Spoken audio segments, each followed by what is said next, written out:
Understanding your council portfolio elections. Brought to you by ORPA, Okahanya Ratepayers Association, because together we can, diverse, united, building on economy, not on politics. 7 members is elected through the local election process onto the Okahanya Town Council, and they are known as honourable councillors because the institution that they represent is honourable.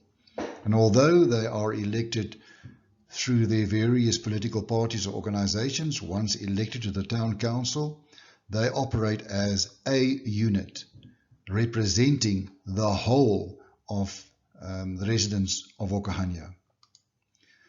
Now, it is very important to know, out of the 7 of them, 4 of them forms a quorum. So for any decision to carry, 4 of them needs to agree. Such a decision that carries, that is agreed by 4 members, a quorum, is then called a resolution, which is a legal binding decision. Now, when these 7 members is elected to council, they are not elected to any specific portfolio. Only once they're elected to council do they come together and elect amongst themselves the relevant portfolios, i.e. the mayor, deputy mayor, etc. This is then thereafter done annually, every year, facilitated by the local magistrate.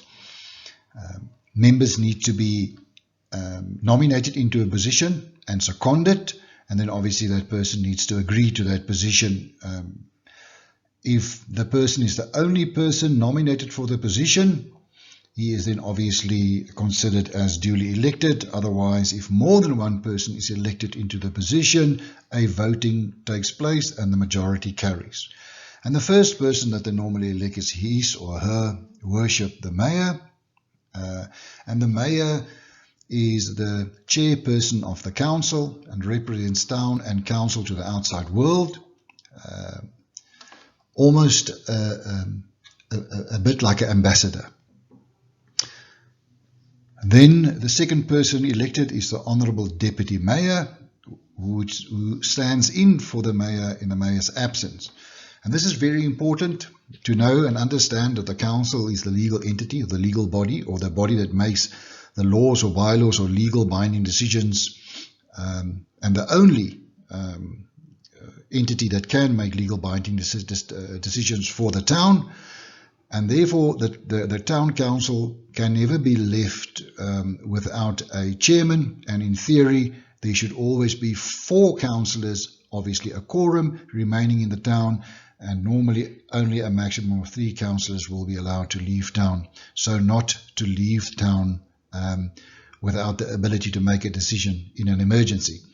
So obviously if the mayor goes, deputy mayor stays, and vice versa.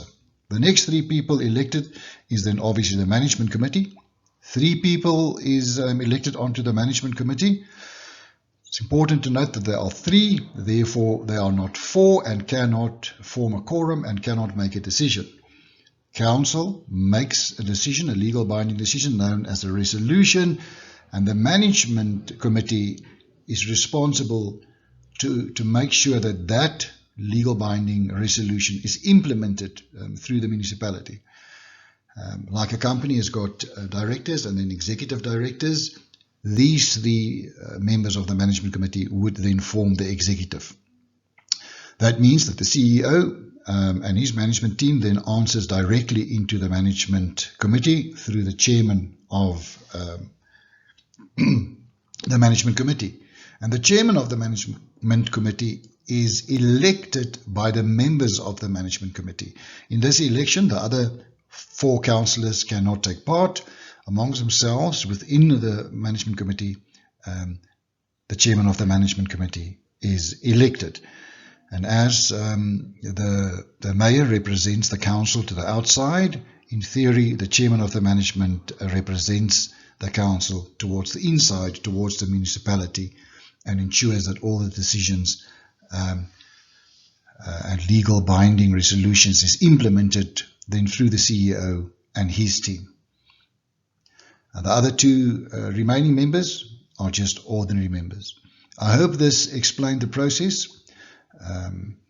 to you. And if you have any more questions, please ask on the ORPA platform, and we will be glad to answer those questions to the best of our abilities. May God bless you through the week and months ahead.